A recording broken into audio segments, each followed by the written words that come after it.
Baik, dulu 1,5 jam ya kita akan belajar tentang hari ini. Lanjut topik yang nomor 3 adalah what to invest. What to invest.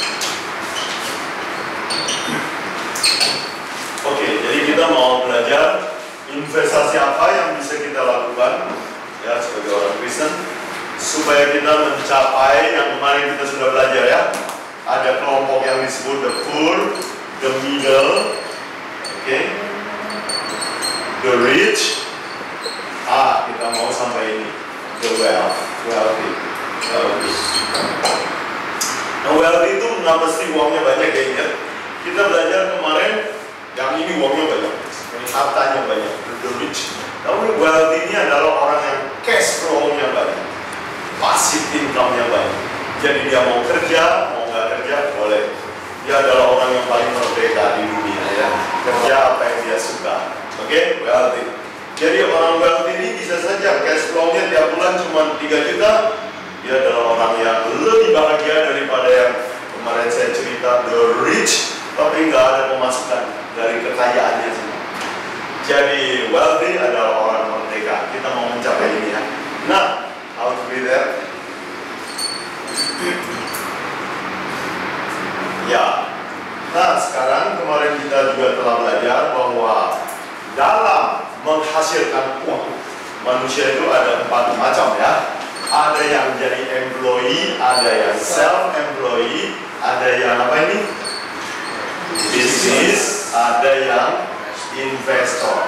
Nah kita kemarin belajar bahwa yang kiri sama kanan completely different mindset. Yang sebelah kiri mementingkan sekolah, yang ini mementingkan pengetahuan, education. Yang ini gak boleh making mistakes. Kalau ini mistake itu adalah bagian dari sukses dia. Jadi different mindset. Jadi cara beroperasinya dua beda, cara bekerjanya beda. Yang di sini nggak perlu ijazah, yang di sini wajib ijazah. Jadi different mindset. Nah sekarang sebelum kita belajar, ini orang ini kerjanya apa aja sampai mereka kok kayaknya lebih relax. Welcome. Belum ada.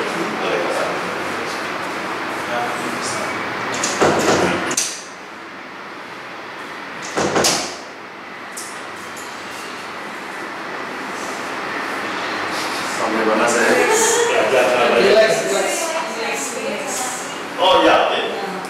Kita mau belajar apa yang orang-orang sebelah kanan ini kerjakan. Nah saya nggak bilang bahwa ini lebih baik, ini kurang baik tapi ini saya mau kasih perspektif bahwa orang di sini cara bekerjanya berbeda dengan orang di sini. Saya pribadi menganjurkan ke sini karena inilah satu-satunya jalan untuk mencapai wealthy. Kebebasan finansial ya. Nah, tapi sebelum kita belajar yang sebelah sini, saya mau cerita dulu untuk kemarin kita sudah belajar bahwa cara untuk keluar dari sini, untuk mencapai wealthy adalah harus keluar dari sini dan pindah ke sini. Kita mau pindah ya, pindah kuadran, pindah mindset, pindah mental. Ya mentalnya ini beda, completely different ya. Kalau yang ini takut sekali resiko, kalau ini suka resiko. Ya, suka resiko dan mengambil resiko. Orang di sini dikira hidupnya nggak ada resiko. Jadi pegawai itu contoh, dikira kemarin saya sudah cerita bahwa ini beresiko nggak? Resikonya dipecat, perusahaannya bangkrut, bosnya ganti, kejamnya minta ampun. Iya. Lembur, kemarin ada yang bilang ya lembur nggak dibayar. Sakit banget. Oke. Self-employed ada resikonya?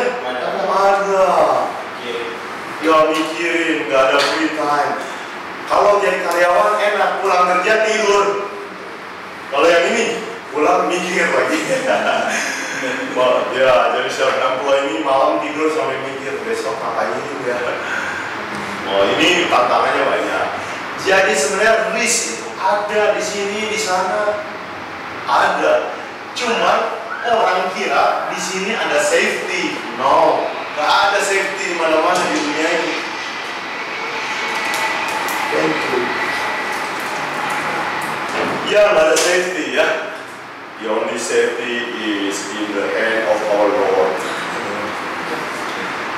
Jadi sekarang kita mau belajar untuk pindah bagaimana ya. Yaitu kemarin kita belajar menabung ya. Menabung.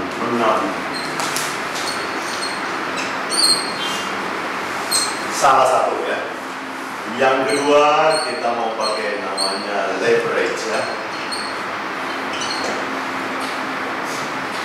Nah sekarang untuk menabung, saya mau cerita beberapa hal yang bisa dilakukan di daerah sini untuk kita bisa keluar dari kuadran sini pindah ke sebelah kanan. Di antaranya adalah saya mau kasih beberapa tips Alkitab bagaimana how an employee, a self-employed person can move from the left to the right ya, tipsnya. Mari kita lihat beberapa kata Alkitab. Kita lihat nasihat Yesus Matius 5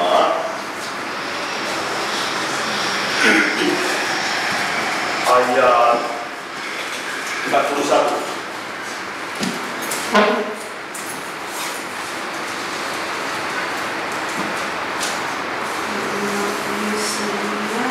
Kita mulai dari sini lagi ya.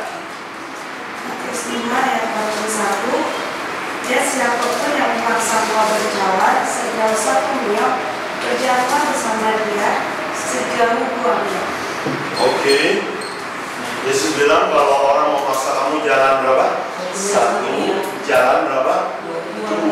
Dalam bahasa Inggris namanya walk extra mile. Walk extra mile. Apa dia walk extra mile? Kerja Extra. Kerja lebih. Orang tuntut 1 jam, kamu kasih 2 jam. Orang berharap kamu kerja sampai jam 4, kamu kasih setengah 5, jam 5.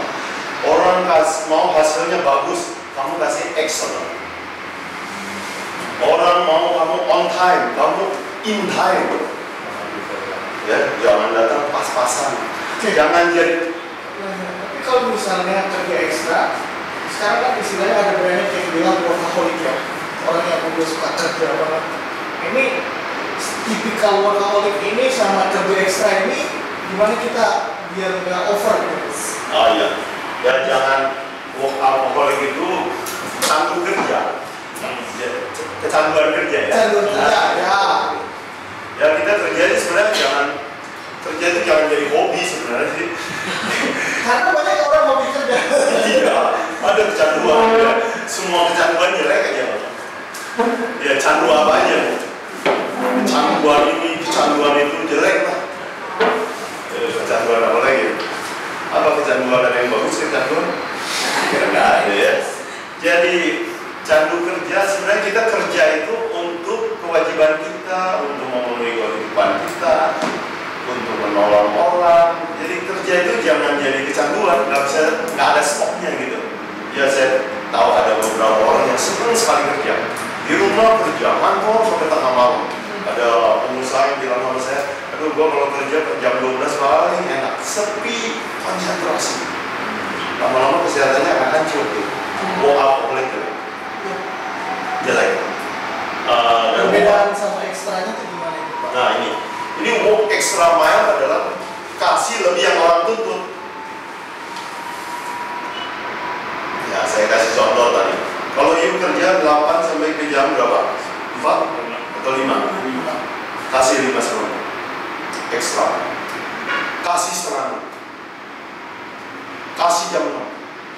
Nah tapi jangan kasih jam 8 nanti aduh ya. Gak kasih diri juga. Jadi expect.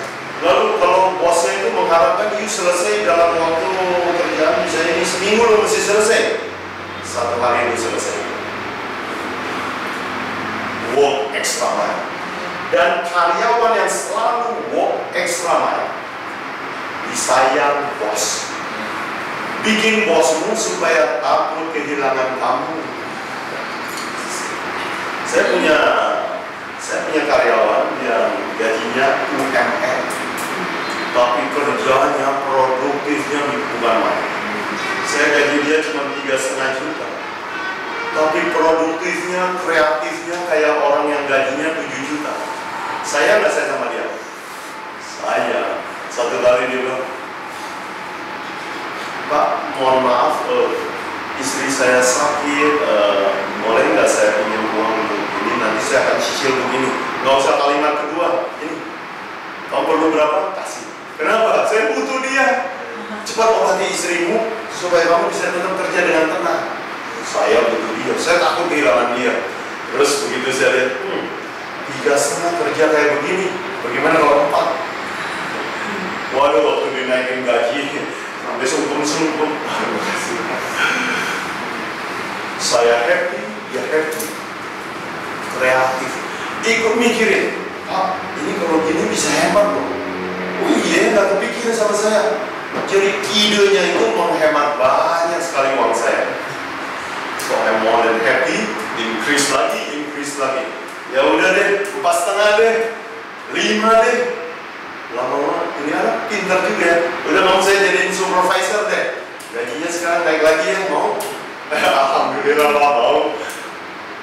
Work extra mile itu disayang bos. Orang takut kehilangan kamu.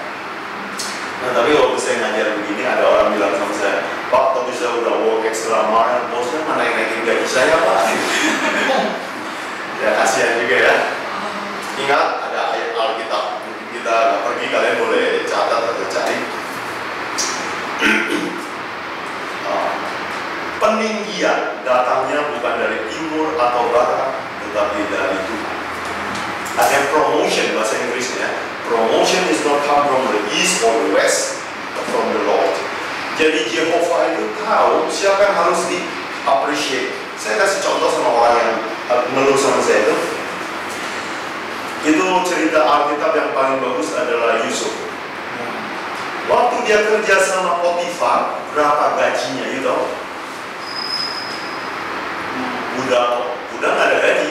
Budak cuma cukup makan, punya kamar, punya tempat tidur. Hidupnya adalah milik majikannya. Kalau kalian mau lebih ngerti ya, waktu zaman perbudakan, kalau budak itu kita bunuh, kita nggak bisa masuk penjara. Karena budak itu adalah benda, dia adalah aset. Saya pernah pergi ke Amerika, pergi ke museum perbudakan, baru saya ngerti apa artinya perbudakan. Itu di gudang mereka itu ada daftar aset. Asetnya itu misalnya pacul, apa gitu ya. Di bawahnya adalah budak, slave, 1, 2, dibeli $25, ini beli $50, ini beli, oh ini badannya bagus $100. Terus ada yang mati, sell. Jadi yang beli 25 bisa di sell 35, untung 10 kan?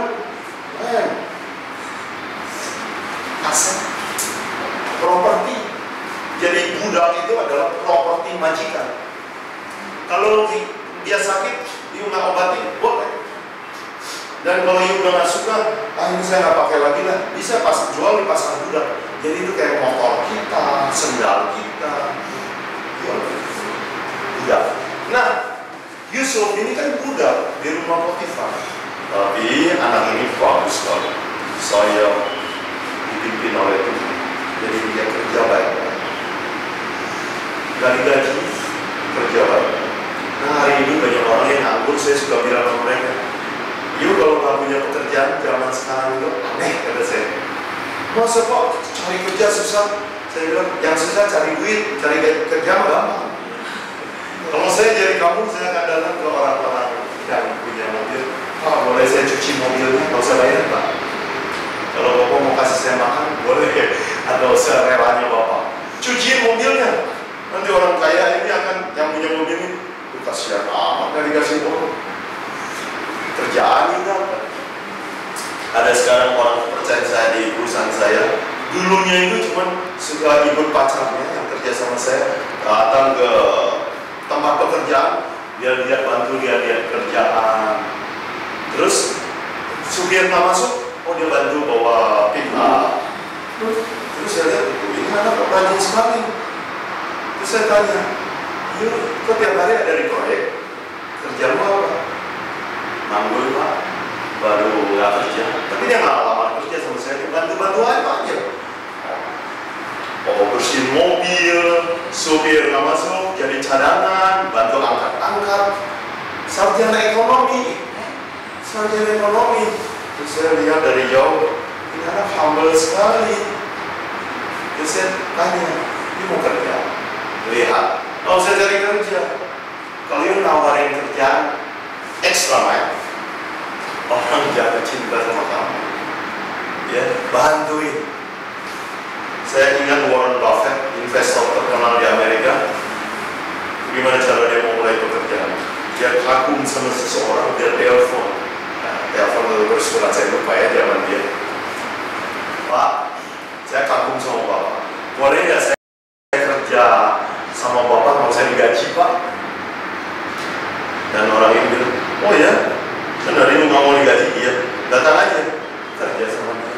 Dan yang orang dia bantu ini adalah seorang penulis buku yang terkenal, namanya Benjamin Graham, penulis The Intelligent Investor. Dan dari kerja gratis itulah dia belajar semua ilmu investasi yang terbaik. Dan tapi saya percaya kayaknya mah digaji lah, paling ngomong satu. Dan banyak orang yang datang kepada saya, Pak, boleh saya bantu Pak, saya lagi cari pengalaman. Saya bilang, berapa kamu minta gaji? Enggak usah Pak, saya cuma mau cari pengalaman. Serius? Ya. Oke, kamu bantu di sini ya. Saya kerjain, suruh sini ya. Kamu pindah ke departemen sana, mau juga dikerjain. Lama-lama saya kasihan dulu nggak kasih duit. Nguntungin kita. Waktu dia selesai magang itu saya bilang, boleh kita kasih amplop. Aduh Pak, nggak bisa Pak, tapi alhamdulillah terima kasih. Kita kasih uang, nggak tega. Semua orang yang diuntungkan pasti akan tergratifikasi. Nah, kalaupun enggak, ingat Alkitab bilang kemudian datang dari Tuhan. Hai, selamat datang. Saya punya kenalan di Bandung. Ada seorang pekerja mission, organisasi Advent. Sekarang gaji mission rada lumayan. Zaman dulu gaji mission itu ya cek makan. Ya kadang-kadang mirip banget. Televisi juga udah yang paling kuno, udah gitu ada tali rafianya lagi. Dan kalau mau nyala sih, nyala. Mobilnya udah yang tahun yang paling tua tapi masih jalan. Kasihan lah pokoknya kalau jadi pegawai mission. Tapi setia, kerjain baik-baik. Pekerjaan mission dia kerjain sepenuh hati. Keuangan makin lama makin naik. Tapi hidupnya miskin terus. Organisasi yang dia pimpin makin kaya. Gak ada reward dari organisasi. Tiba-tiba datanglah tahun 2008, financial crisis. 1998 ya. Ya Jakarta terbakar kan? Ya masih kecil ya. Itu krisis moneter di Asia terberat ya. Tiba-tiba rupiah dari 2.000, 3.000 turun ke 15.000, pernah 17.000 sekian. Indonesia kayak mau bangkrut. Dan orang ini oleh organisasi dipindahin kebetulan kerja di Hong Kong. Sebelum krisis pindah ke Hong Kong, ya gajinya dalam dolar, sedikit lebih tinggi lah karena di Hong Kong mungkin bayarannya lebih bagus. Tetapi karena rupiah tiba-tiba merosot, dolar itu harganya jadi mahal sekali. Gaji di Hong Kong hanya beberapa bulan bisa beli rumah di Bandung. Terus dia telepon saya, bilang bisa bantu saya punya gaji 1 tahun sama saya sama istri saya. Bisa nggak bantu cariin rumah di daerah dekat sini? Saya mau beli. Begitu saya bilang, ada mungkin krisis. Wah, waktu tahun 98 semua orang mau jual rumah, kebanyakan orang. Karena dunia lagi mau kiamat. Panik semua, panic selling namanya ya. Nah, panic selling adalah the best time to buy. Jadi harus belajar namanya being contrarian ya. Waktu orang panic selling, baik. Dan orang ini punya naluri bisnis. Begitu terjadi panic selling, dia punya gaji tiba-tiba di Hong Kong. Itu dalam rupiah. Suami istri kerja di Hong Kong, tiba-tiba dia bilang, bukan tolong tanya berapa harganya. Segini om,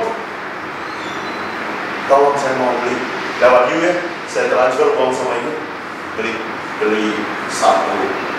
Nggak berapa bulan lagi dia sudah tabungannya naik lagi, dia bilang, bukan daerah situ adalah nih uang rumah yang mau dijual, nggak? Saya mau beli lagi. Oh ya om, saya bukan main, kayak beli baju baru aja. Ada om, saya bantu cari. Oh, oke, saya fotoin. Ini om mau harga segini?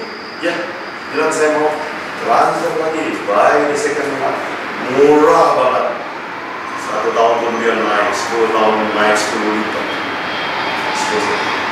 Jadi lihat ya, saya mau cerita ini supaya kalian percaya bahwa Tuhan memberkati orang yang setia, sama seperti dulu dia memberkati Yusuf, zaman sekarang terjadi. Orang yang humble, orang yang setia sama Tuhan, dia kerja extra mile, dia percaya berkat akan datang. Kalau nggak datang dari bos, dari Tuhan.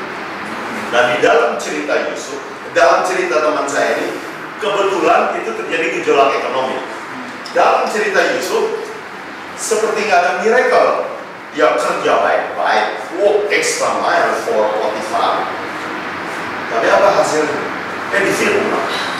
Jadi kalau secara manusia, sedih juga ya. Udah kerja baik-baik, ditampar lagi. Udah kerja baik-baik, diturunin lagi pangkatnya. Dari pembantu, slave, jadi penjahat, narapidana. Sedih nggak? Sedih sebenarnya. Tuhan itu kayak tidur. Tapi lihat, orang beriman itu percaya bahwa Tuhan itu nggak tidur. Jadi di Potifar gajinya cuma 0, kerjanya baik-baik. Ya sampai Alkitab bilang seluruh kekayaan Potifar dititip sama Yusuf, kecuali istrinya aja yang nggak dititip. Tapi ya istrinya ini memfitnah dia kan, kalian tahu ceritanya. Jadi lihat, Yusuf adalah contoh yang bagus, orang yang work extra mile. Di penjara apa yang dia lakukan? Work extra mile. Sampai kepala penjara, mungkin dia pegang kepala, bukan main nih anak, udah deh kunci gue kasih semua sama lu. Nggak kabur, bukan main deh. Yusuf ini kerja ekstra main. Udah gitu dia bantu temennya, kasih arti mimpinya, keluar. Nanti kalau lu keluar ingat ya, saya difitnah dulu masuknya ya, lupa ya. Jadi difitnah orang, udah kerja baik ya, masukin penjara, baikin sama temen, temen lupain kita. Tapi Tuhan gak pernah lupa kita. Ingat selalu itu, ya. Our faith itu ada di sini. Jadi kita belajar uang juga bukan uang. Our ultimate purpose, ini ultimate goal kita adalah berdiri di atas Alkitab dan semua janji Tuhan. Jadi orang ini akhirnya setia, Tuhan pakai cara lain. Oke, manusia nggak bisa dipakai semua.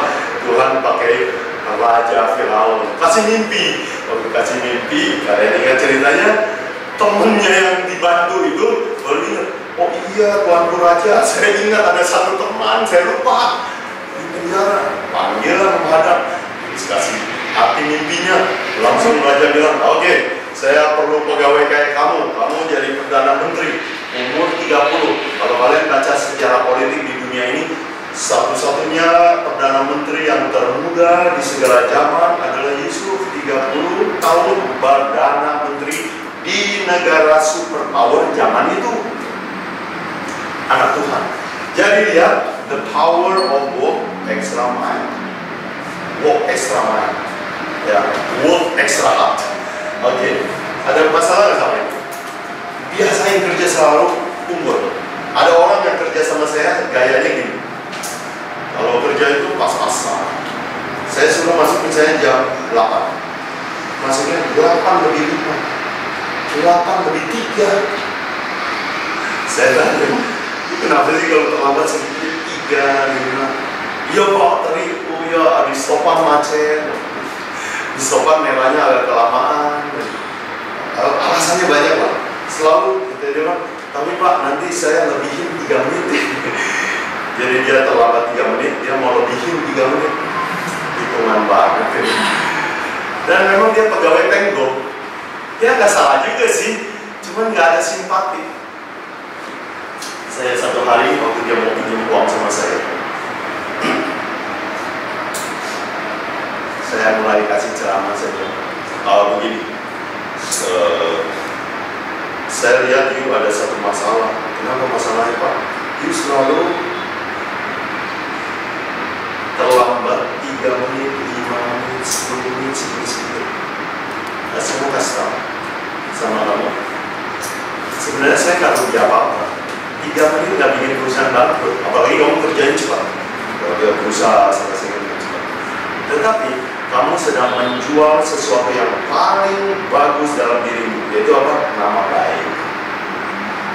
Trust dari saya mulai hilang. Kamu potong sendiri. Trust. Jadi lama-lama trust kamu hilang, dan kamu sebagai karyawan yang paling baik, modal terbesar kamu adalah nama baik, ya.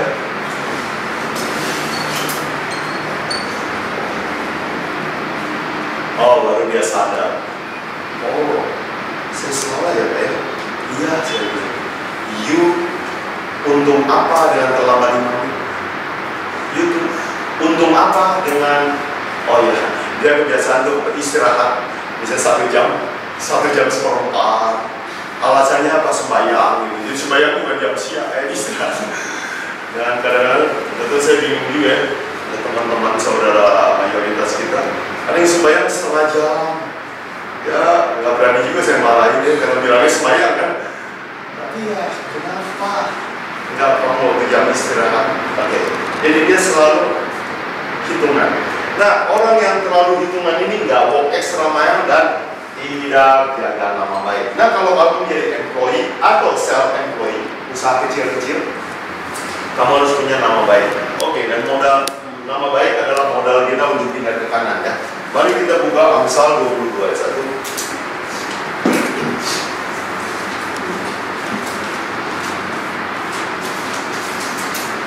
Bagian Jawa sekarang, ya. Jenis.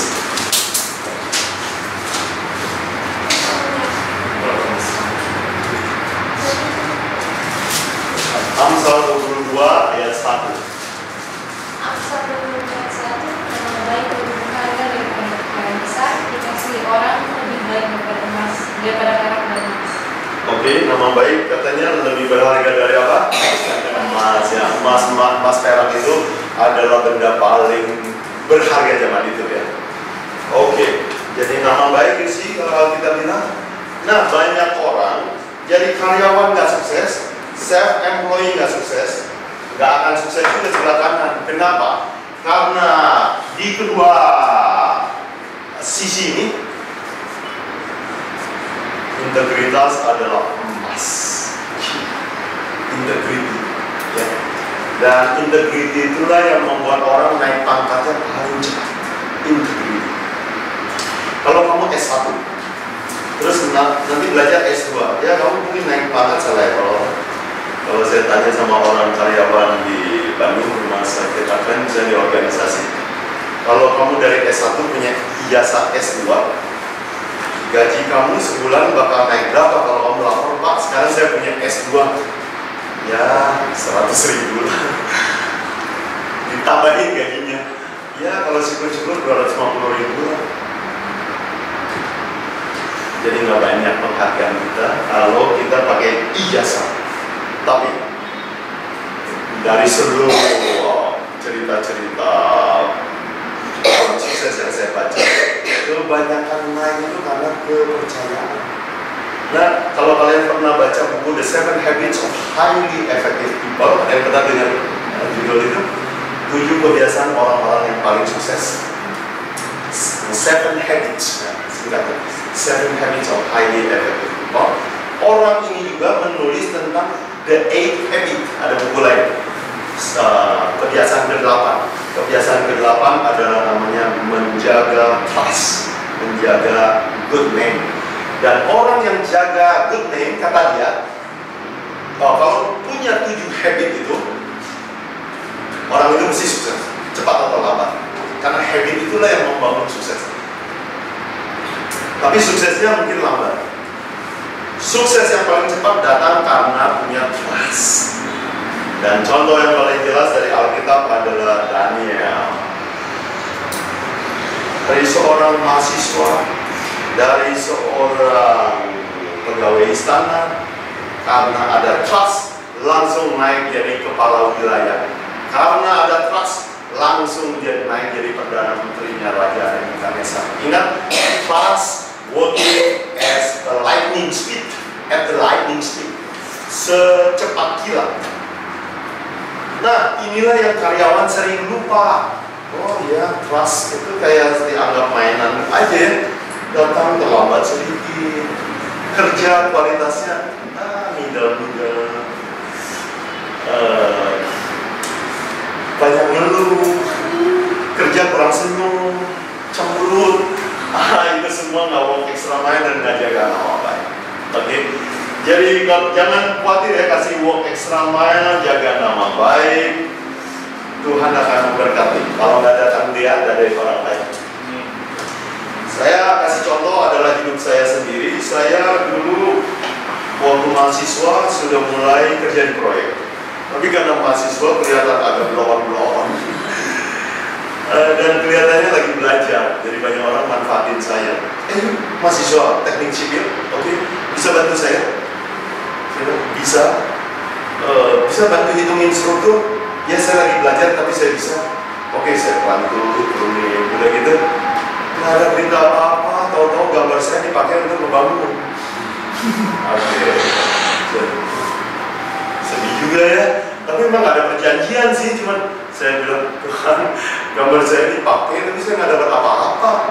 Mandornya aja dapat gaji, saya kok nggak dapat gaji?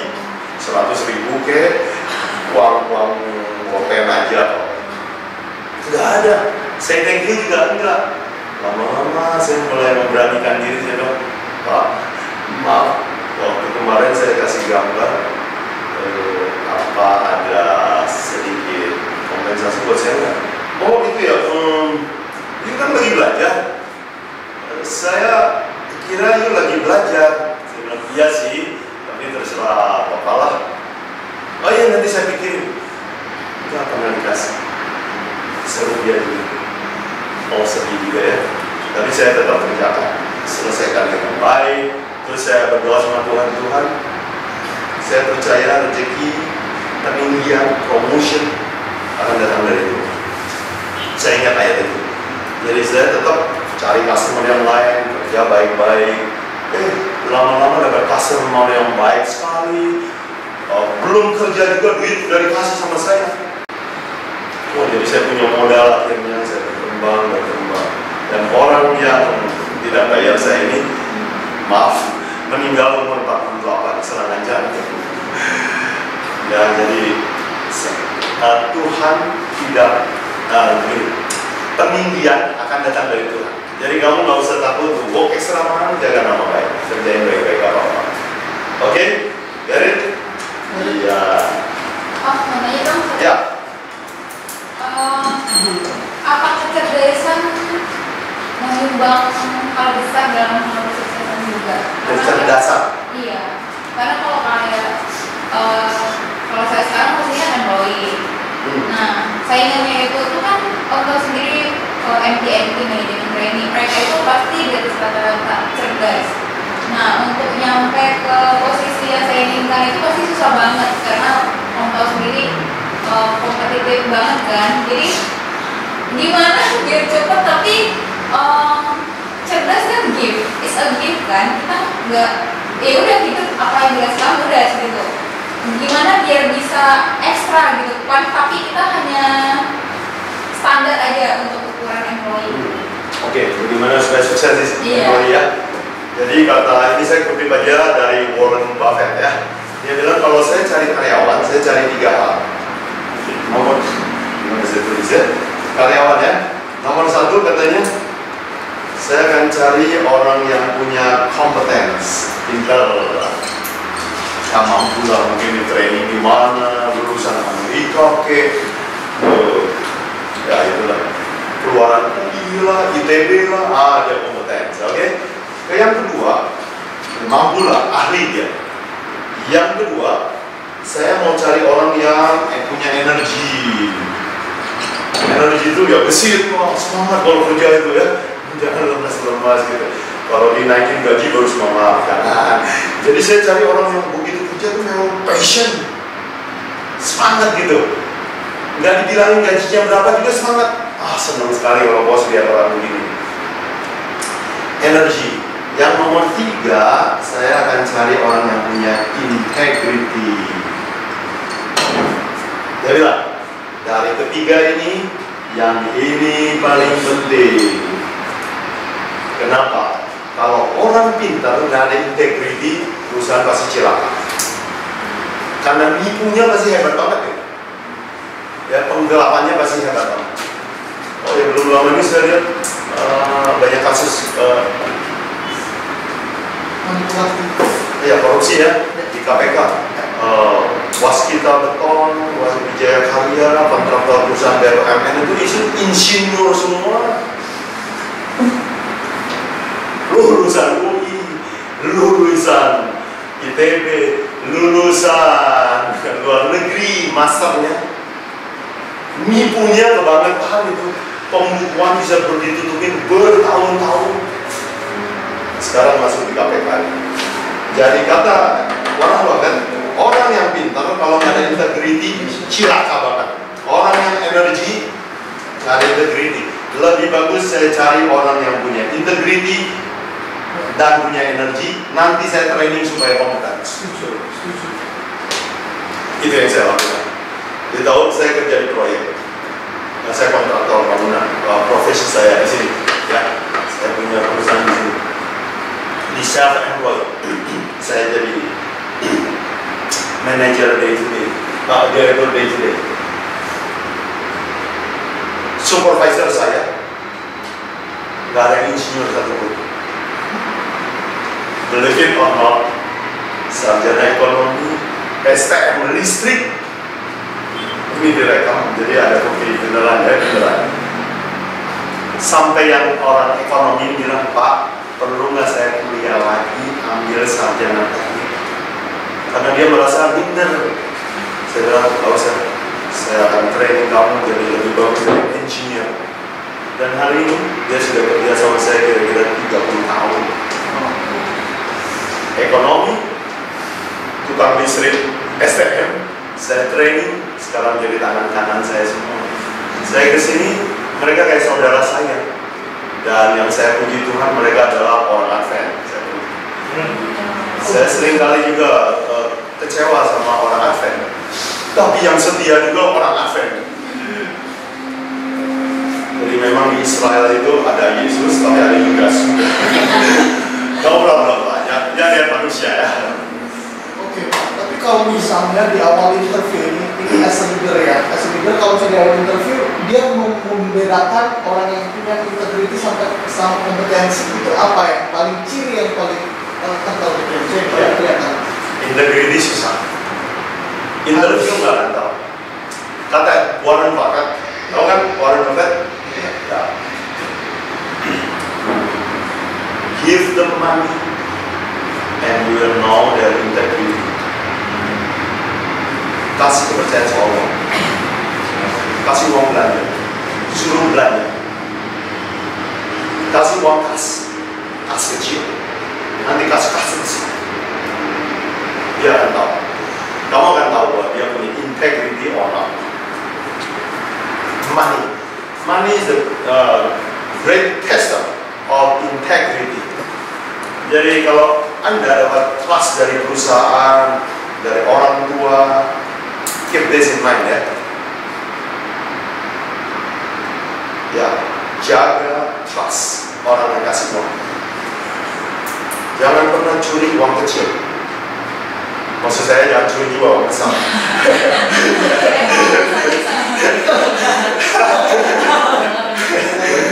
Ya, jangan salah tafsirkan ya. Oh, yang kecil jangan ya.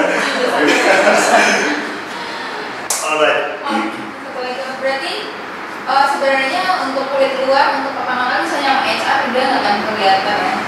Begitu juga yang soal 3 hal itu. Oh, yang ini bisa. Yang ini yang nggak bisa. Otomatis yang standar ya kelihatan juga tetap. Kelihatan. Makanya saya belajar dari Robert Kiyosaki ya. Kalau you jadi manajer, hire slow, fire fast. Kalau rekrut orang, gantung cepat. Kenalan dulu, interview dulu, evaluasi dulu. Kalau lo mau pecat orang, cepat. Ini kadang-kadang kita orang Asia main perasaan ya. Kalau tertarik, hire-nya cepat, pecatnya nggak tega.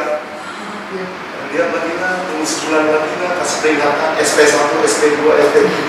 Kalau perlu SP 4, belas kasihan banget. Jadi kalau mau jadi HR yang bagus, hire slow, fire fast, kick out orang-orang yang buruk, gak usah dipikirin terlalu lama, keluarin aja, cepat. Kalau dia mau sukses, jadi self-employed, small business. Kalau dia mau bagus, hire orang pelan-pelan, lihat kualitasnya. Begitu masuk, you bisa trust, pakai terus. Begitu kelihatan mencurigakan, cepat. Orang-orang, kata orang yang toksik dalam hidupmu, ya, get rid of. Cepat. Jangan lama-lama. Orang yang toksik itu ya, ngajaknya itu hang out melulu, ngopi melulu, ke bioskop melulu, kerjanya melulu, kritik gereja melulu, toksik. Keluarin dari hidupmu, cepat-cepat ya. Alright, good question. Boleh foto di sini? Ya. Apa? Oh ini, oh belum. Ada rekamannya loh. Di Zoom kok ya? Tanya Jenis. Kalau misalnya rilis baik sama platform, misalnya kalau misalnya bikin bisnis gitu kan, aku gagal menggunakan mungkin ada begitu omongan orang-orang atau emang benar itu karena itu gitu kan, terus gimana cara kita balik memulai trust orang gitu? Kita punya bisnis, gagal bisnisnya, nama baik kita jelek ya. Bagaimana memulihkan nama baik itu? Oke. Kegagalan dalam bisnis ada 2 macam. Gagal karena hilang trust, sama gagal karena memang pasarnya lagi lemah. Tapi you kerja bagus. Nah, gak usah takut gagal yang you punya nama baik, tapi gagal karena marketnya jelek. Gak usah takut, karena orang akan tetap trust. Saya kenal banyak orang kaya yang nama baiknya bagus, ditipu orang sampai bangkrut. Bangkrutnya sampai beli nasi bungkus 1 bagi sekeluarga. Aduh, saya sampai mau nangis itu, mau ngelok-ngelok. Makannya nasi bungkus karena ditipu orang habis. Tapi dia bangun lagi. Jadi orang kaya itu kalau nama baiknya bagus, gagal pasti bangkit. Kalau dia nggak bisa bangkit, memang nggak ada trust. Jadi trust itu hari ini misalnya kalau saya jaga nama baik, saya kalau nggak ada uang karena ditipu orang, karena somehow, karena mungkin saya kerampokan, saya akan datang sama teman bisnis saya akan ceritakan keadaannya, dan saya akan ceritakan ide bisnis saya, pasti modal akan datang. Karena saya percaya saya masih punya trust. So, nggak usah takut kalau gagal. Justru, papa saya ajarin saya sama saya. Kalau you mau terima karyawan, you mau terima orang yang ijazahnya bagus atau orang yang pernah gagal di bisnis. Saya bilang, nggak tahu Pak, menurut Bapak gimana? Terimalah orang yang pernah gagal di bisnis. Kenapa? Pasti dia udah belajar pengalaman. Kalau orang yang ijazahnya bagus, dia udah belajar tapi di buku. Kalau dia belajar di kehidupan, terima. Jadi no worry. Saya paling suka dengar anak muda yang udah coba ini gagal, coba lagi yang lain, dan gagal lagi dia coba lagi yang lain. Saya punya feeling ini, punya anak pasti jadi, karena gigi dia. dia ulang lagi, dia coba lagi. Persistent ya, perseverance. Oke, jadi oh ya, dan this is a good thing in life. Orang itu banyak maaf buat orang muda yang gagal, tapi sedikit maaf untuk orang tua yang gagal. Kalau gagal waktu muda itu, ya kalau kamu bisa masih umur 20-an, 30-an gagal, oh iya ini kurang pengalaman. Banyak excuse. Setuju kan? Ya kalau orang nyanyi di depan jelek ya, anak kecil nyanyi ya, suaranya nggak bagus, kita tetap amin puji Tuhan ya. Tapi kalau udah 60 ya, udah banyak kesempatan, nyanyinya masih mungkin orang bilang aduh si om ini keterlaluan juga. Kurang bakat tapi maksain banget. So ini good news bahwa waktu kamu usia muda adalah waktu untuk eksperimen. Don't be afraid to make mistakes. Ya, orang sukses itu making mistakes dan learning from the mistakes. Ya, itu jadi no worry ya tentang gagal. Good, keep trying. Oke. Yang ketiga adalah skill atau kompetensi ya, kemampuan.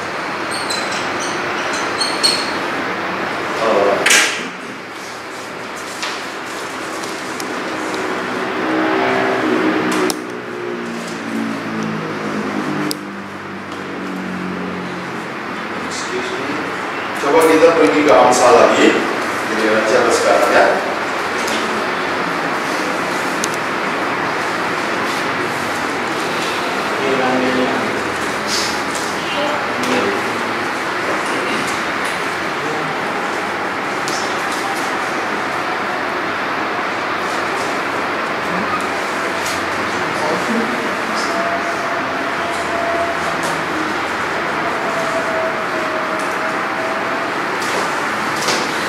Amsal 22 ayat 29.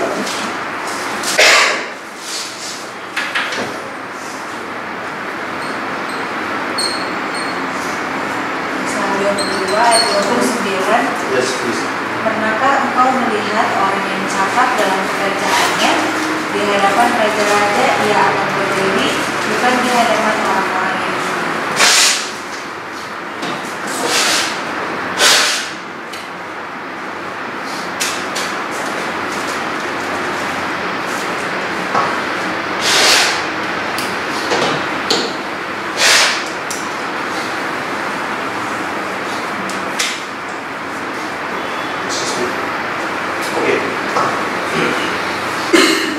Kata ayat tadi, siapa yang akan berdiri di hadapan raja? Catat. Orang yang skillful, yang punya mengasah talentnya the best. Ya, itu adalah orang-orang yang akan berdiri di hadapan raja. Kalau bahasa sekarang berdiri di hadapan presiden direktur, berhadapan di depan presiden, berdiri di hadapan orang-orang ternama di dunia. Kalau kamu skill dalam satu bidang, jadi ingat ya, skill ini harus berlatih. Itu talent. Jadi jangan pikir itu kita lahir tiba-tiba pintar nyanyi juga. Orang yang punya talenta nyanyi, saya tahu mereka berlatih tiap hari. Kalau dia punya skill bagus, ya bisa pikir dia punya ini bagus, tapi skillnya jelek. Ya payah juga ya, mencari kerja susah ya. Kalau kerja nggak gitu perfect ya. Nah kalau kamu tahu bahwa saya punya passion di bidang ini, latih terus sampai do your best. Dan kamu akan berdiri di hadapan raja-raja ya. Oke. Ya, skill itu penting ya. Nah, dari 3 tips ini kita akan bisa kumpulkan ini nih, money ya, ini dia. Oh, bentar. Ya. Saya sedikit bingung dengan skill ini karena bisa nggak kayak kita punya tujuan gitu. Cuman bisa nggak skill itu kita kuasai untuk apa gitu? Itu terlalu serakah atau contoh saya pakai contoh gitu.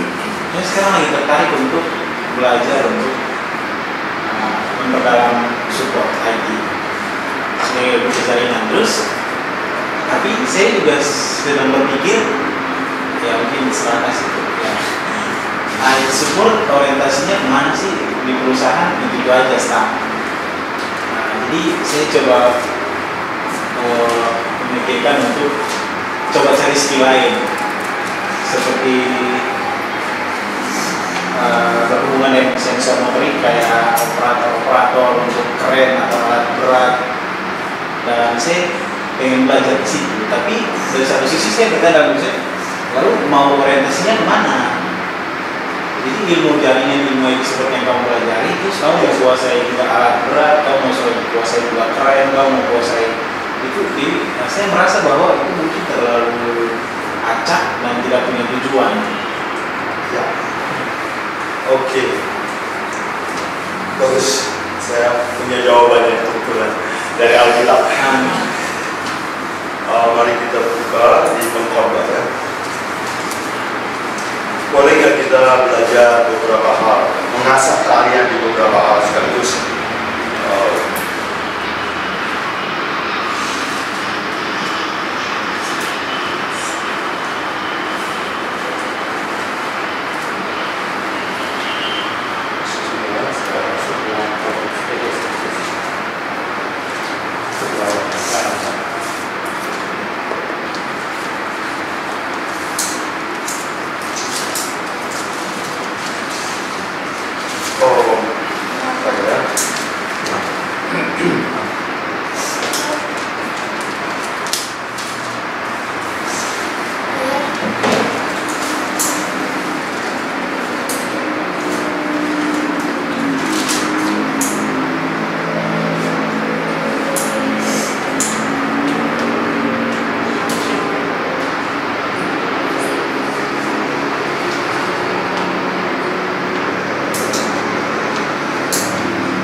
Oke, 14 ayat 6.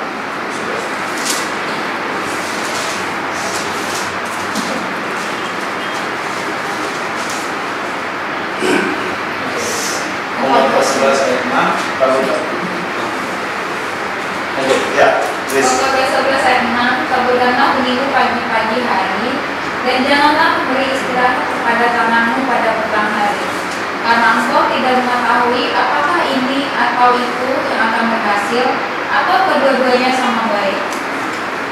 Oke. Coba baca hayati ayat ini pelan-pelan ya. Bagus ini wisdom tentang menguasai banyak skill perlu. Karena saya salah satu orang yang pecandu kerja. Pecandu kerja. Saya kalau udah ada gambaran di kotak, bos sudah kasih deadline. Mau tengah malam, mau hujan badai, mau harus selesai. Saya nggak peduli dengan apa, itu harus selesai. Jadi kadang-kadang orang teman-teman, kamu mengorbankan kesehatanmu, tapi saya karena amanah nggak boleh ada satu. Jadi saya kadang-kadang orang teman-teman kamu masih kepala. Jadi saya merasa diri saya, aduh Tuhan, saya terlalu egois kah? Saya terlalu pecandu kerja kah? Atau ini baik atau buruk nih? Ya, you udah walk extra mile dan itu saya jaga nama baik ya. No problem. Tapi jaga kesehatan. Jangan sebab kalau sakit nanti bos kamu nggak akan pakai lagi. Paling dia bilang terima kasih, maaf kamu sakit, saya kasih uang besar. Selesai dari baik. Salah ya. Sorry, kalau perusahaan itu memperlakukan karyawan seperti kuda. Kasih makan rumput supaya sehat. Nah sehat juga udah jual kuda itu. Ya bisa begitu. Ya. So jaga kesehatan. Karena itu ada ya selain jaga nama baik, jaga kesehatan. Karena itu aset kita untuk bekerja kan. Nah sekarang soal skill, kompetens. Nah sebaiknya kita belajar banyak hal. Ayat firman Tuhan bilang, engkau tidak tahu mana yang akan lebih sukses. Jadi tabur itu kamu nggak tahu mana yang tumbuhnya lebih bagus. Tidak tahu. Jadi sekarang kamu belajar skill teknik, boleh. Kamu belajar IT, boleh. Kamu belajar tentang saham, boleh. Kamu belajar tentang kripto, boleh. Belajar properti, belajar. Tanya semua, kuasai pengetahuan itu. Kenapa? Kita nggak tahu mana yang akan terbuka peluangnya. Banyak orang kalau udah punya kerja, gaji bagus, sudah kenal. Pulang kerja, nonton TV, main game, main sosmed. Berhenti belajar. Apa yang terjadi kalau dia dipecat? Kalau teknologi berubah, zaman saya dulu orang les jadi sekretaris bisa ngerti WordStar. Siapa yang butuh WordStar sekarang? Nah, jadi ilmu itu harus diupdate. Sekarang pakai Microsoft Word, Microsoft Excel. Jadi kita harus update diri terus. Karena kita nggak tahu mana yang akan lebih sukses. Jadi saya setuju lebih kuasai banyak hal. Terima kasih. Sampai saat ini saya belajar terus juga. Saya waktu tiba-tiba datang ini dunia e-commerce, saya kaget juga. Apa ini Tomcat? Apa ini e-commerce? Saya nggak tahu lagi, itu dunia yang saya nggak kenal zaman saya. Anak muda sekarang lebih pintar e-commerce daripada saya. Jadi saya adaptasi. Sekarang saya belajar belanja online, jual online. Kalau ya, Terima kasih. baik. Dari skill ini sebaiknya belajar banyak hal. Nah, tapi nanti kalau ada sesuatu yang kita suka, di situ asah betul-betul aja. Jangan paruh-paruh gitu. Harus pengetahuannya bagus ya. Dan Alkitab berjanji orang yang skillnya bagus di hadapan raja-raja akan berdiri. Alright. Jadi dengan beberapa nasihat ini kita akan menjadi employee yang sukses, menjadi usahawan yang sukses, dan kita akan bisa menghasilkan uang yang lebih banyak. Nah sekarang dengan uang yang lebih banyak ini kita mau pindah kuadran.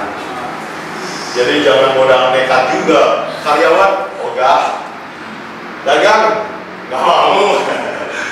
Saya mau jadi investor. Tiba-tiba datang mau jadi investor, investasi pakai apa? Ya, jadi jangan begitu. Kita bangun mulai dari sini. Kalau kalian main cash flow quadrant game-nya Robert Kiyosaki, dia mengajarkan perjalanan dari sini untuk ke sini. Ada caranya itu, ada dibikin dalam bentuk permainan. How to move from left to right. Ini namanya keluar dari namanya rat race. Out of rat race. Rat race itu ya hidup dari paycheck to paycheck. Gajian habis, kerja lagi, habis lagi. Jadi out of rat race, keluar dari perlombaan tikus. Oke. Nah, game itu ya yang saya lagi cerita ini semua adalah out of rat race. Ya, kerjain yang baik-baik, dapatkan rupiah, tabung 1 sen demi 1 sen, kumpulin. Ini metode yang kemarin kita belajar, Kejadian 41 Yusuf. Waktu masa subur, waktu ada kerjaan, kerja baik-baik. Waktu orang tua sehat, kasih uang, kamu tabung. Ya. Waktu kamu masih muda kuat, kerja baik-baik, kumpulin uang. Oke? Nanti ada waktunya uang akan jadi barang berguna. Alright, sekarang kita mau pindah kuadran. Apakah kalau ada pertanyaan langsung acuh tangan aja ya? Oh, Ya, Vincent. soal investasi ya. Ya, Kan kalau dari tadi Om tuh bahasnya dari si Robert Kiyosaki. Yang saya tahu si Robert Kiyosaki ini anti dengan investasi kayak saham, kripto dan lain-lain. Sedangkan saya sebagai karyawan gitu ya, yang kerjanya dari jam 8 pulang pagi lagi itu malah kadang saya kebetulan backgroundnya interior design gitu ya. buat desain. Interior design. Oke. Ya, jadi ya kerja itu lembur itu adalah hal yang biasa gitu. Pulang jam 8 jam 9 tuh suatu hal yang bisa disyukuri kan, bukan ya kadang saya pulang pagi gitu Nah, dengan waktu yang seperti itu kan kita kalau ikutin seluruh biasa bilang jangan invest ke saham, kripto dan lain-lain. Nah, padahal investment yang bisa dilakukan seorang karyawan yang aksesnya paling mudah adalah saham, kripto dan lain-lain. Nah, kalau menurut pandangan Om dan boleh atau enggaknya menurut kita gimana? Soal saham kripto Ya, yang paper gitu lah. Oke. Ya, pertama, terima kasih untuk pertanyaannya. Saya mau bilang soal Robert Kiyosaki. Robert Kiyosaki yang saya pakai adalah ini ajaran itu. Dan ini juga bukan ajaran dia sebenarnya. Dia dapat yang dia sebut sebagai Rich Dad. Jadi bukunya yang membuat dia terkenal adalah Rich Dad Poor Dad. Dari buku itu dia bikin buku yang lain, ya, Cash Flow Quadrant. Dia tulis buku yang lain, ya. Dan misalnya A student will work for C student. Mahasiswa A akan kerja buat mahasiswa yang nilainya C. Tapi itu juga punya arti yang lain, ya. Bukan nilainya A. Mahasiswa yang mementingkan akademik akan bekerja untuk mahasiswa yang mementingkan kapital, modal, uang. Jadi orang yang belajar banyak uang biasanya akan jadi bos. Orang yang banyak belajar matematika, fisika, bahasa Inggris, menjadi karyawannya si C. Oke. Jadi Robert Kiyosaki banyak dapat ilmu dari Rich Dad, ya. Dan apa yang dia sarikan sebenarnya saya sudah tahu waktu saya kecil dari om saya. Jadi om saya juga boleh saya sebut sebagai Rich Dad saya. Contoh, satu hari saya perlu uang. Ini uang cuma saya butuh paling sebulan lah. Saya bilang, oh boleh nggak saya pinjam uang untuk saya pakai sebulan dan saya akan bayar dengan bunganya, boleh nggak? Dia bilang, ini, lo jangan biasain pinjam uang sama orang. Ikut gua ke bank. Lo butuh berapa? Oke, ikut gua ke bank. Dan saya diajarin sama dia, lo ke bank, lo butuh berapa? Kasih tahu sama dia, ceritain. Oke, dia bilang sama orang bank, kebetulan dia punya reputasi di bank. Dia bilang, saya jadi personal guarantee orang ini, kalau dia nggak bayar, gue yang bayar, kira-kira gitu kan.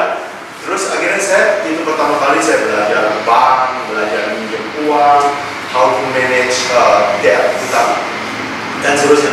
Jadi om saya adalah my rich dad. Dan apa yang saya pelajari dari Robert Kiyosaki? Oh, itu rupanya intisari dari orang bisnis dari zaman bahula.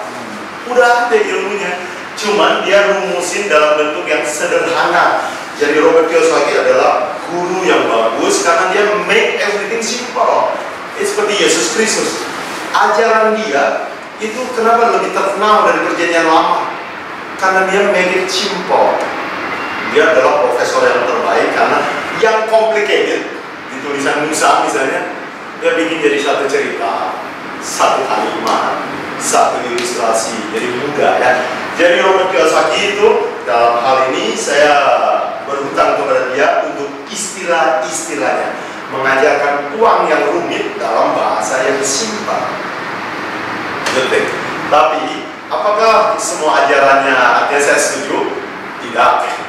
Misalnya dia anti saham, dia nggak percaya saham karena dia percaya teori konspirasi bahwa saham ini banyak orang jahat di dalam dunia mau dikuasai dengan saham. Tapi saya enggak, saya percaya saham.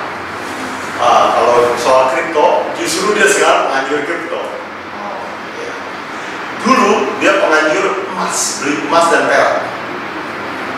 Saya pernah coba eksperimen juga, bagus nggak nyimpan emas dan perak. Sekarang saya nggak setuju nyimpan emas dan perak. Kita akan belajar juga berikutnya, ya.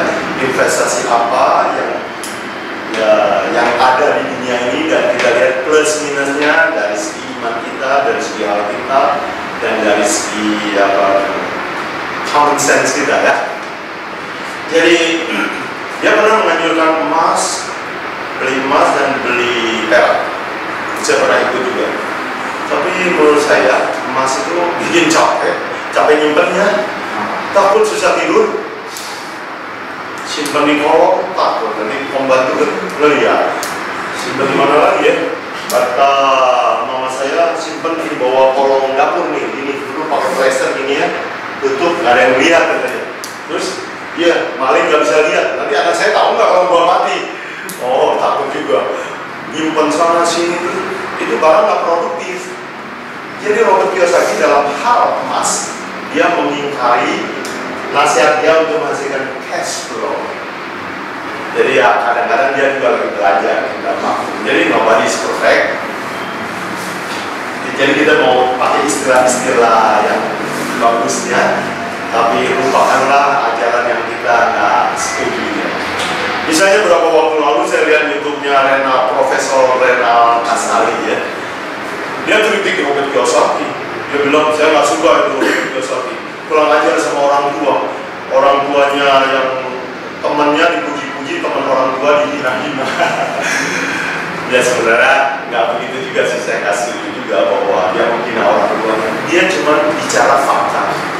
Bahwa ayah saya yang gelarnya S3 jadi direktur pendidikan di Hawaii gagal dalam uang. Gagal total. Papa temennya pendidikan cuma SMP karena saking miskinnya nggak bisa lanjutin kerja. Dia mulai bisnis, mulai belajar, baca buku, jadi pemilik puluhan hotel di Hawaii. Ini dia cuma bandingin fakta. Dan dia bilang dalam salah satu bukunya, dia bilang, saya nggak tega tulis buku ini sebelum papa saya meninggal. Saya hanya mau tulis ini setelah papa saya meninggal. Saya nggak tega mengatakan bahwa papa saya itu nggak belajar soal keuangan. Jadi hormat menurut saya sih sama orang tua. Ya tapi anyway banyak orang boleh berpendapat. Cuman saya ambil istilahnya yang bagusnya aja. Boleh. Saya setuju saham dan kripto. Dan saya setuju, tapi nanti kita akan belajar saham kripto yang seperti apa juga, ya. Jadi ada kriterianya kita belajar. Good, thank you. Ya, Peter. Ini pertanyaan mungkin ada sedikit melenceng dari pembahasan. Tadi terkait pembahasan hormat dan orang tua, saya punya satu pemikiran bahwa orang tua itu memang sudah karena kita anak-anak itu tidak minta untuk dilahirkan di dunia ini.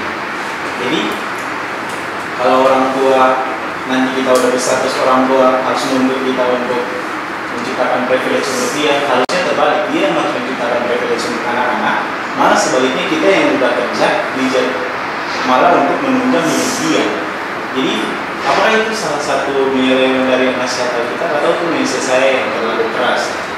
Karena saya pikir orang tua itu harus juga yang privilege minimal tempat dan makan saat anak itu berusaha untuk hidup. Tapi gantinya anak itu baru mau bangkit, dia sudah menjadi tulang punggung, akhirnya dia nggak mau bangkit. Dan saya adalah salah satu anak musik itu. Jadi kadang-kadang kamu terlalu keras untuk orang tua. Maksudnya orang tua saya pernah jadi anak, dan sekarang dia jadi orang tua, tapi saya tidak pernah jadi orang tua. Jadi menurut saya tidak pernah untuk menciptakan privilege untuk dia, tapi dia gagal dalam menciptakan privilege untuk saya. Dia masih muda? Masih 50-an, 50-60. Sudah tidak bekerja? Petani. Tapi saya bilang, kamu terlalu keras, masa sih kamu nggak kirim duit buat orang tua? Saya baru mau merintis untuk naik, tapi kalau orang tua saya bergandung untuk saya, maka saya tidak akan pernah punya kesempatan untuk naik. Bagus. Gimana sih? Bagus. Kata siapa ini ya? Siapa itu bos Microsoft? Iya dia ya. Dilahirkan miskin bukan salahmu, mati miskin salahmu. Oke. Jadi memang lahir miskin nggak apa-apa. Itu memang takdir Allah. Tapi mati miskin tanggung jawab kita, pilihan kita. Tapi apakah maksudnya pemikiran saya ini terlalu keras dan menyelewengkan nasihat kita? Iya, terlalu keras. Saya mau kasih tahu bahwa hormat sama orang tua itu baik dia dulu kasih contoh sama kita baik atau enggak, itu kita harus hormat. Karena kita bilang begini, hormati ayah ibumu, nggak ada syarat. Kalau dia bayar uang sekolah, misalnya gitu ya. Kalau dia baik, suatu kali saya khotbah tentang hormati ayah ibumu. Ada orang datang sama saya, Bapak kalau tahu siapa papa saya, Bapak nggak akan bilang saya itu hormat sama papa. Lalu dia ceritakan detail papanya. Aduh man, sakit hati juga dengan papanya yang kayak begitu. Saya nggak cerita detail. Tapi itu saya bilang sama dia, begini saudara, apa yang saudara mau lakukan? Saudara balas dendam, melanggar hukum kelima. Jadi Alkitab cuma bilang begini, hormati ayah ibumu, titik. No requirement, ya, no syarat, itu saja. Apakah dia kasih uang sekolah, dulu dia pelihara saya, enggak, didiknya baik atau enggak, hormat. Dengan begitu, kamu bisa menobatkan orang tua, siapa tahu. Kalau enggak juga memang Tuhan bilang hormat ya ibumu. Mau dia dulu baik, mau dulu dia buruk. Oke. Jadi itu pertama saya mau kasih tahu itu hormat sama mereka. Nah, waktu mereka lihat kalian sudah mulai bekerja, ada orang tua yang mulai berpikir, kenapa ya anak saya kok nggak ingat saya? Sementara kita pikir, saya kan belum punya banyak duit. Nah, sini saya mau kasih tips sama Anda. Bagilah sama orang tua begitu Anda pertama punya maksud. Pertama. Begitu kamu punya uang. Oke. Begitu pertama kamu punya uang, ingat orang tua. Bagi sama dia. Oh, tapi saya belum kaya. Nah, ini pelajaran bagusnya dari ibu saya. Satu kali waktu kami miskin, mama saya itu selalu, kita udah miskin nih, bayar uang sekolah aja udah, morat-marit. Saya sering diusir dari sekolah karena telat bayar uang sekolah, sering. Dan mama saya kirim uang di amplop ke mamanya. Saya bilang, mama lagi apa? Kirim uang sama nenek. Berapa? Sedikit. Nanti aja Pak, nanti kalau saya bisa cari uang, kita kirim agak banyak lah sama si nenek. Dia bilang begini, ini kalimat yang bisa. Kalau nenek tunggu kamu bisa cari uang, dia udah keburu mati. Kalau nenekmu tunggu mama bisa kasih uang banyak, mungkin dia nggak sempat menikmati uang dari saya. Saya mau kirim berapa saja sekarang. Dan betul, nenek saya kalau setiap terima uang berapa saja dari mama saya, nangis. Aduh, minta ampun nangis ya. Terharu. Satu kali waktu saya pertama mulai bisa cari uang saya nggak banyak juga sih ya, dan uang itu selalu kurang, ingat ya, uang itu nggak pernah cukup. Jadi waktu saya mulai ada tabungan sedikit, mama saya pengen mengunjungi mamanya tapi nggak ada uang. Jadi saya bilang ke mama pulang aja, saya bayar tiket. Bener kamu kan baru mulai usaha. Saya bilang nggak apa-apa. Saya bilang saya bayar tiketnya. Nangis mama saya. Saya beli jaket. Saya bilang ini kasih sama nenek saya. Lebih nangis lagi. Jadi maksud saya gini, berilah mulai dari gaji pertama. Lalu penghasilan kasih sedikit. Ya, jangan sok-sokan ada orang anak yang gajinya baru sedikit, sok-sokan traktir mama papa ya. Udah traktir 2 tahun lagi nggak traktir lagi. Jangan, rutin ya. Mungkin nggak perlu bulanan maksud saya, nggak usah. Ada orang yang saya tahu dia gajinya kecil, keluarganya juga pas-pasan, tapi dia selalu kasih uang sama orang tuanya waktu ulang tahun misalnya. Kalau orang Tionghoa waktu Imlek, dia kasih angpau. Ya siapa? Dia bilang, maaf anakmu ini yang belum sukses, saya cuma mau kasih ini, bilang selamat Imlek sama mama, sama papa. Jalan sih, air mata keluar. Belum lihat isinya loh ya. Oh, anak saya baik sekali. Jadi saya mau nasihatin kalian, jangan tunggu sukses baru kasih ke orang tua. Jangan. Kamu akan terlambat. Dan waktu jadi saya selalu, mama, oh ya, mama itu semua uang belanjanya dari saya, ya, karena dia single parent. Lalu ada waktu tertentu saya selalu, waktu saya kecil, saya pernah minta syarat sama mama. Mama tiap minggu kasih tiap hari kita dapat uang jajan ya. saya lupa berapa ya, katakanlah 100 rupiah ya zaman dulu. Jadi karena saya senang beli buku, saya bilang, Ma boleh nggak saya mintanya sekaligus seminggu? Jadi saya dapat gopek ya, dulu lape ya.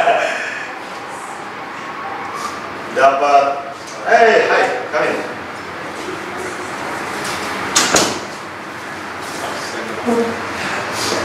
Oh, welcome Daniel.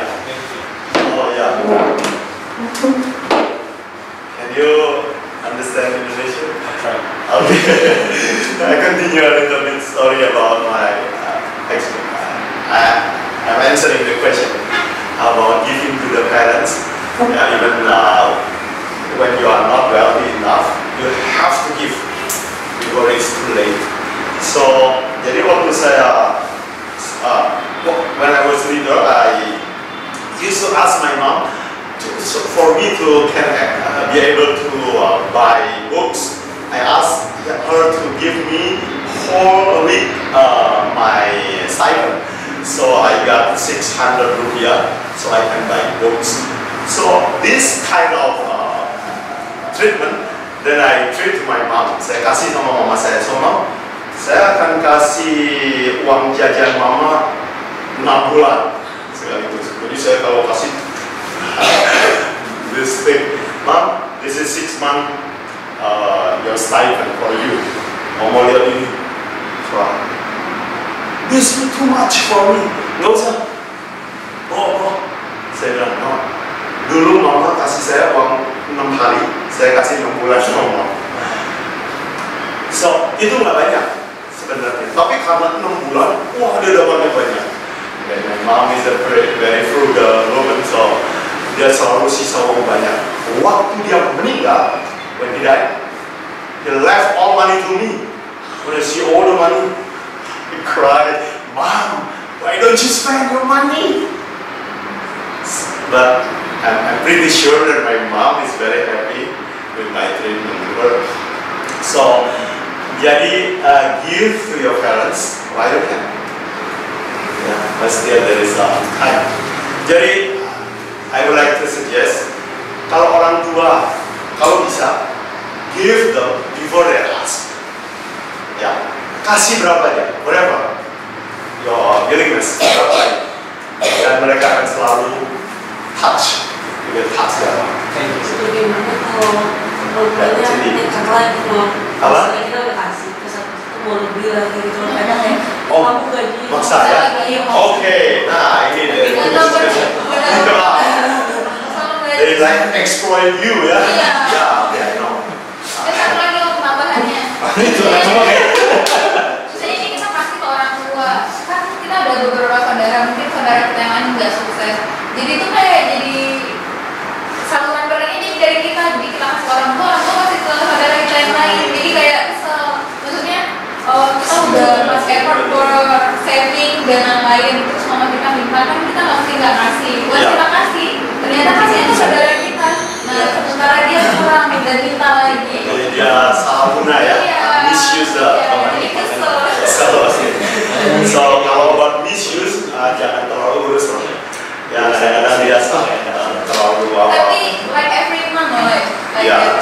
jadi kesel ya. Nah dalam hal ini you harus punya prinsip, ya jangan mau di-exploit. Tapi kalau yang you rasa yang fair amount boleh kasih aja.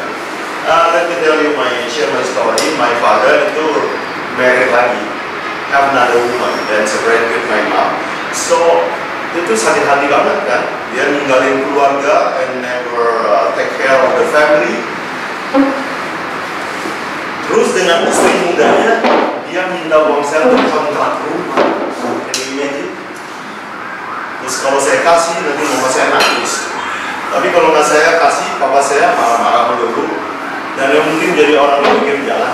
So, saya minta izin sama mama saya. I told my mom, Mom, he is my dad. May I rent a house for him? Mama saya, okay. Itu proper. Boleh. Rent a house for your father. He is your real dad. Treat him well.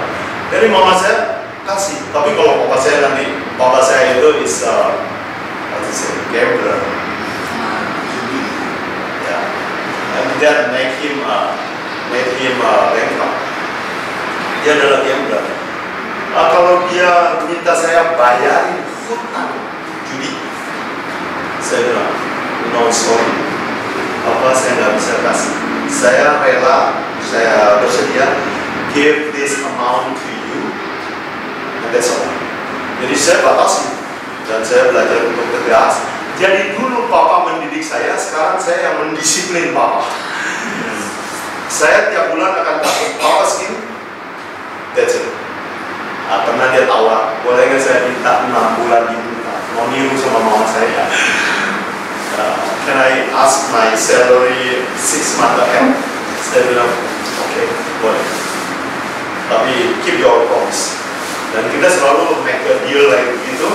Dan sampai akhir hidup, at the end of the life of my dad, we agree.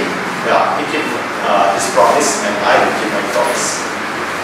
Bahkan terakhir I built a house for my dad, and that touched the heart of his younger wife, who now very respectful with me. Yeah. The younger wife. I hope someday he will be attendance. Okay, so yeah, good question. Thank you, sir. Apa gitu ya, kasih sama orang tua ya, gini. Tapi you harus punya prinsipal kan. Nah, kalau you nggak tahu how to handle this exploitation, you will never be wealthy, be rich, never. Yeah. Okay. Continue.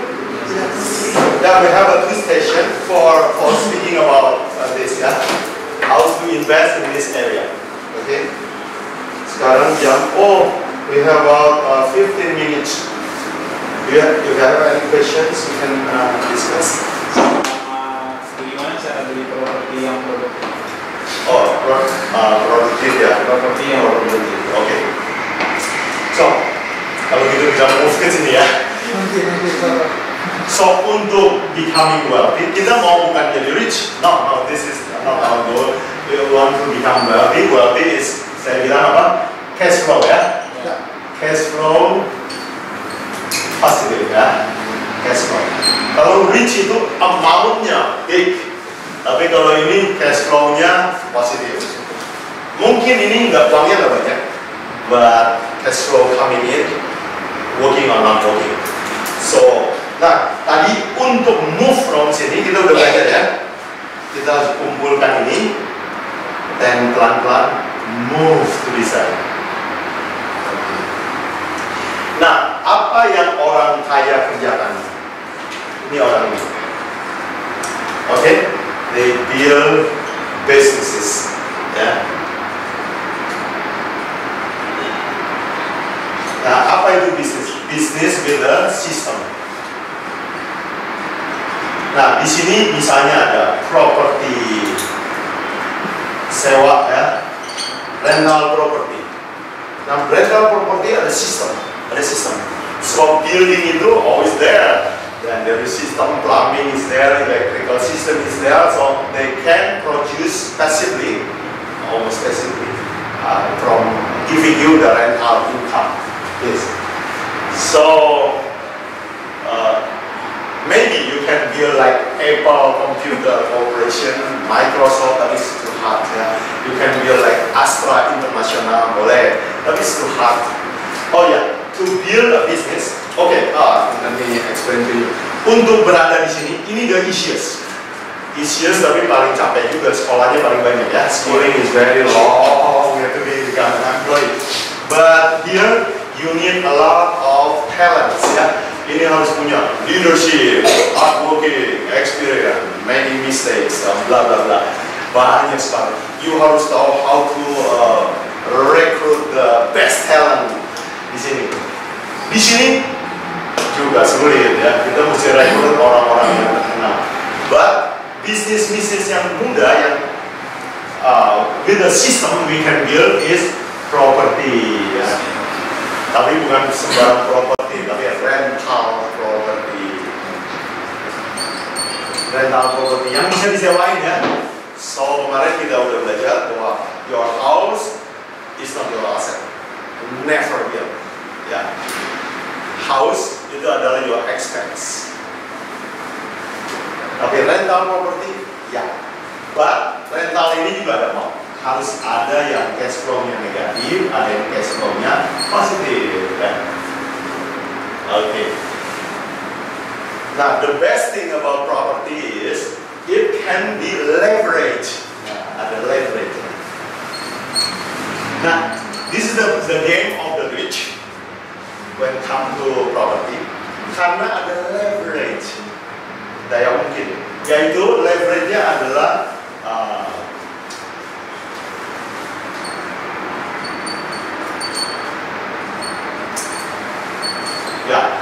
OPM, OPT, other people's money, using other people's time. You bisa rekrut orang, you bisa borrowing,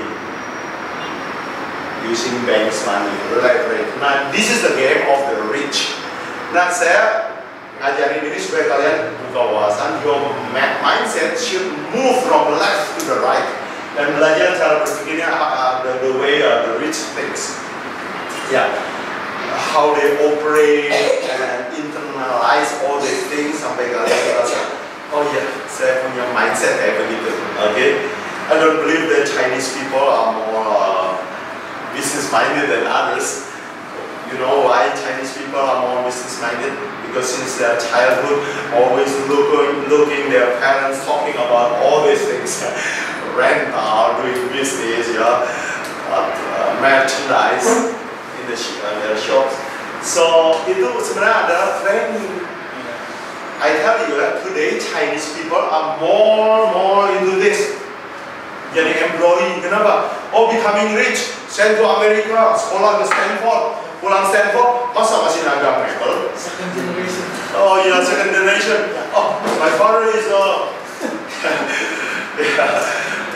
in the pasar baru ya, di Mangga 2 selling clothes. I don't want that. Nah, masa Stanford jualan clothes in the Mangga Besar? No way.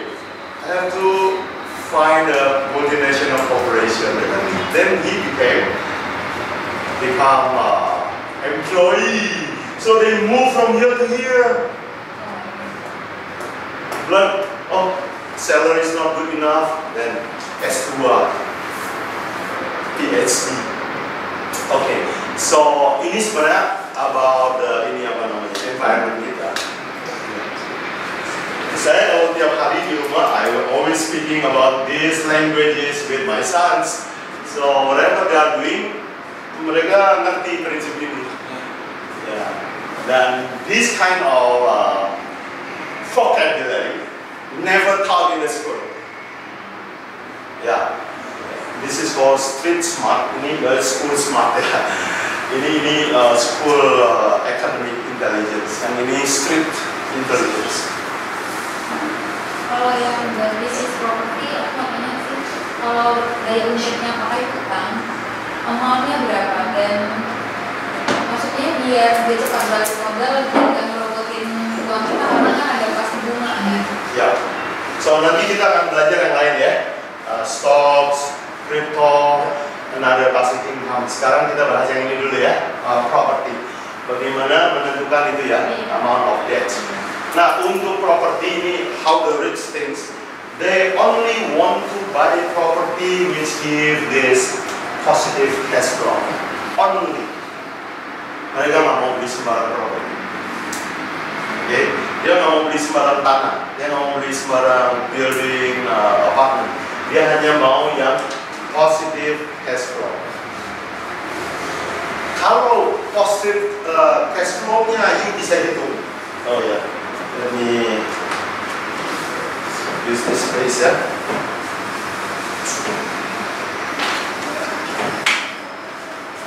Jadi kalau you mau hitung itu kalau contohnya ini misalnya ini karyawan gaji 10 juta mau coba beli properti. The easiest thing from the employee with 10 million salary adalah masuk ke bidang properti. Kenapa? Using other people's money is the easiest one. Tapi you have to prove that your property is have a cash flow. Jadi income, expense, ya. Income misalnya rent, oke? Rent misalnya sebulan in the kosan berapa sih in the kosan?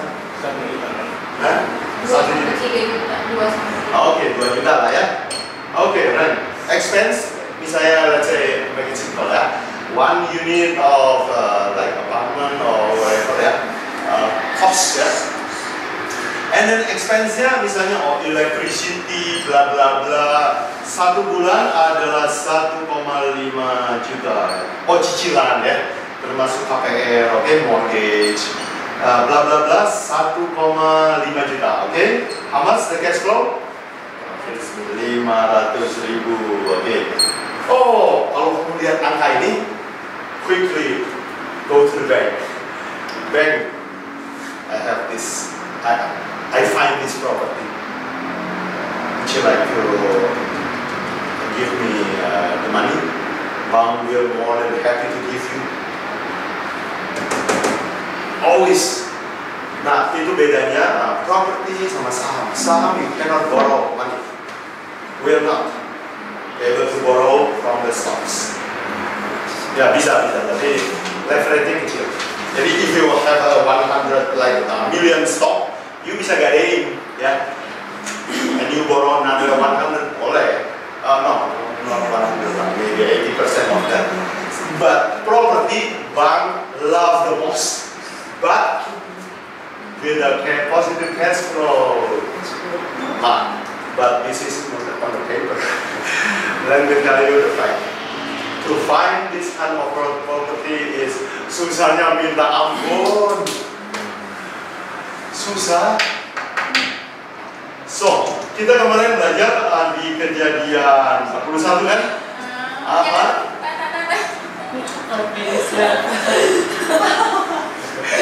Good news or bad news? Bad news.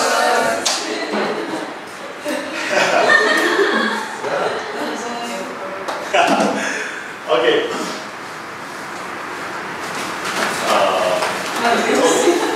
Kemarin kita belajar in Genesis 41 story about the dream of Pharaoh, Pharaoh. Save money in the good time, buy business in the bad time. Nah, ini akan terjadi in the bad times usually, but you can find it in the good times. Nah, perjalanan inilah yang membedakan orang di sini sama ini. They are very persistent in looking for this. Always persistent. Tapi kalau yang ini susah. Nggak ada business like that. Dan akhirnya balik lagi jadi employee, balik lagi self-employed. Okay, but I tell you the truth. This always happen in the market, always. But you have to wait, you have to learn, belajar terus, ya. Okay. Ingat kata-kata saya. If you can find positive cash flow property, tell anybody who have money, they will invest in you. Trust me. Tapi selama pengalaman Om, paling sering apa Om? Rumah Saya. atau tanah? Rumah atau tanah? Tanah yang nggak produktif, bank mau borrow you money with the land. Kalau rumah atau ruko? Rumah, ruko, as long as you can prove that the property will give cash flow. Better buy atau sewa? Misalnya ini kita sewa bunga aja. Buy. Ini cerita buy. Ya. Kita mau buy tapi pakai uang bank. Nah, okay. Saya pernah punya, ada di my story ya. Tadi ada pertanyaan? Iya. Oke. Tadi oke, continue aja dulu. Ya. Saya pernah menemukan sebuah properti yang harganya 700 juta, oke? No money. Even I have money, I don't want to use my own money. Saya mau pakai my money for other things. So, dan saya mau mendirikan sekolah musik. Buat istri saya sudah already have one music school. and we know how to generate income from the music school. So, saya find the second property, harganya segini. Lalu saya datang ke bank, saya bikin hitungan ini ya. Okay, this is the property, and then I show to them that even this is the price, market price is sekitar 1 M. Dan saya beli tahun ini sekitar tahun 2000-an. 2000-an itu after the crash of the market, 1998. So 2 or 3 years after that, semua orang desperate want to sell everything. So ruko yang 1 M dijual 700. Oh beli, saya beli. Even gak ada cash flow juga saya mau spekulasi nih. Saya datang ke bank, lalu saya bilang, oh I will build a music school on this property. Income-nya let's say sebulan akan sekitar 50 million. And if I borrow from you 700, and then dia akan saya punya cicilan adalah sekitar 15 juta per bulan. Jangan bikin terlalu fantasis ya. Let's say I prove to my bank 25, ya, my music school will generate 25, dan saya hanya bayar sama Anda tiap bulan selama 20 tahun, ya, 15 juta. Waktu bank lihat itu, let's do it. Waktu saya, I'm too slow to submit the papers. They kept calling me. Come on, submit your papers here. They are more than happy to invest this. Without this, they are happy. They are saying, right? Harga 1 miliar, harga pasar cuma segini. Again, and even more, I provide them with these figures, and they senang sekali. Cepat Pak, submit. Yeah, don't go to another bank ya. Come to us ya. Okay. Saya beli. You know, berapa bank kasih sama saya? Oh, oke Pak, Bapak boleh saya kasih pinjam 750 juta. I only need 700. Dia bilang, oh iya properti ini dan menurut ini, oke, we'll give you 750. So, saya bayar sama yang punya ruko 700, and 50 jutanya saya pakai buat renovasi rukonya. And tanpa one single penny from my pocket, the school open and running. Dan from first day, wah saya bikin iklan, banyak yang daftar. Dan yang daftar, kira-kira in the third month already generate cash flow. So, kalau bank nggak mau kasih pinjam, saya pergi ke bank lain. Kalau bank lain nggak kasih pinjam, saya pergi ke another bank. Kalau bank nggak mau kasih pinjam, I come to my uncle, I come to my friend. We will invest in my property. I'm pretty sure mau live. You will find this kind of property and no bank borrow you money, come to me. I will invest in you. But I tell you, this is the very hard things to do, very hard to find. Leverage.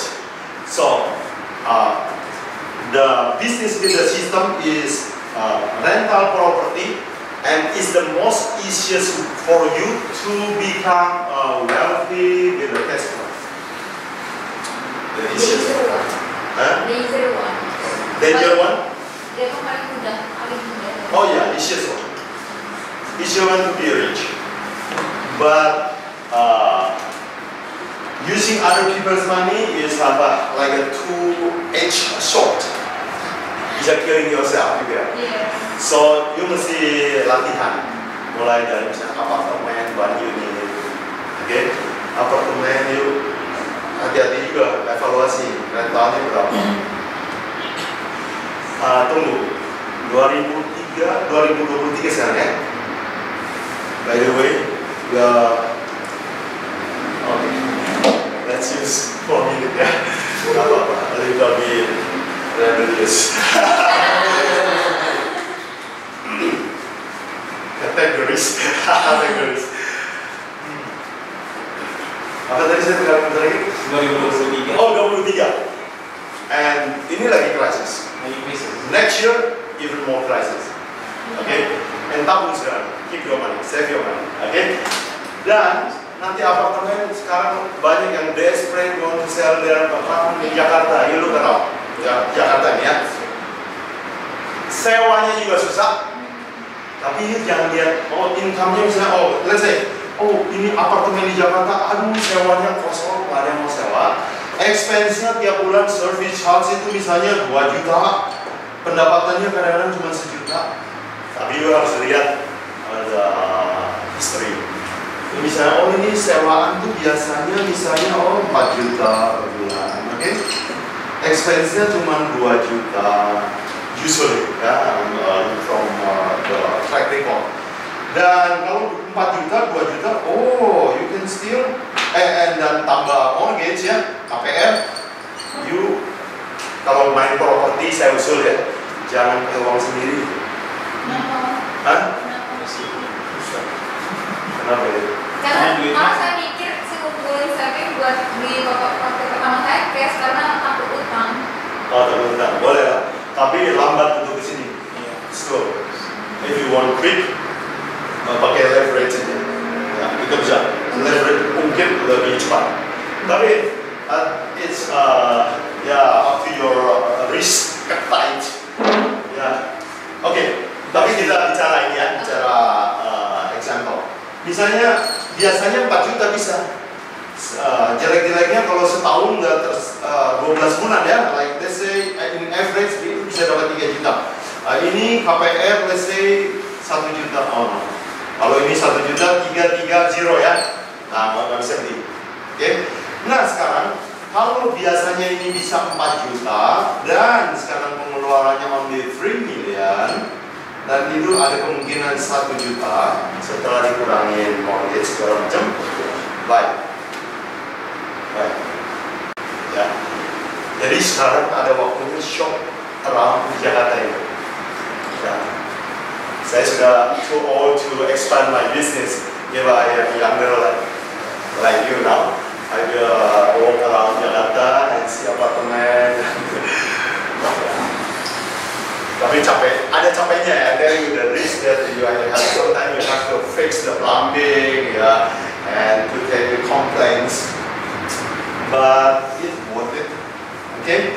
So if you find the positive cash flow property, buy. Use other people's money, use bank's money, your friends' money. Ask them to invest. Many people will love to invest in positive cash flow. Alright. Sorry. Last question. Kalau misalnya second to last. Ya. Income-nya ini 4 juta ini berdasarkan average. Ini karena bisnis kan pasti Up and down ya. Ini kalau kita ambil ini average. Lowest one or No, average saja. Average. Terus karena bisa aja kan kita malah rugi. Jangan lihat saat ini. Kalau rental dan lagi bagus, nobody want to sell their property. Make sense? Iya. Ada. Kalau rumah kos ya, I used to find a rumah kos ya, rental property.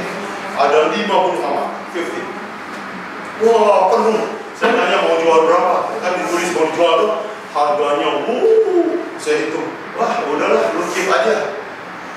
Until the end of the time, harga segini lu aja yang pegang. No, not make sense.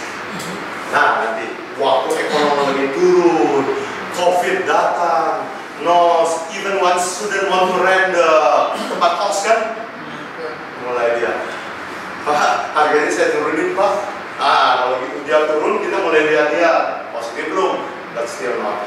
So, waktu lagi down ini, you jangan lihat, oh nggak ada yang sewa, jangan. You see the average. Tapi price-nya lihat yang sekarang. Good time, buy.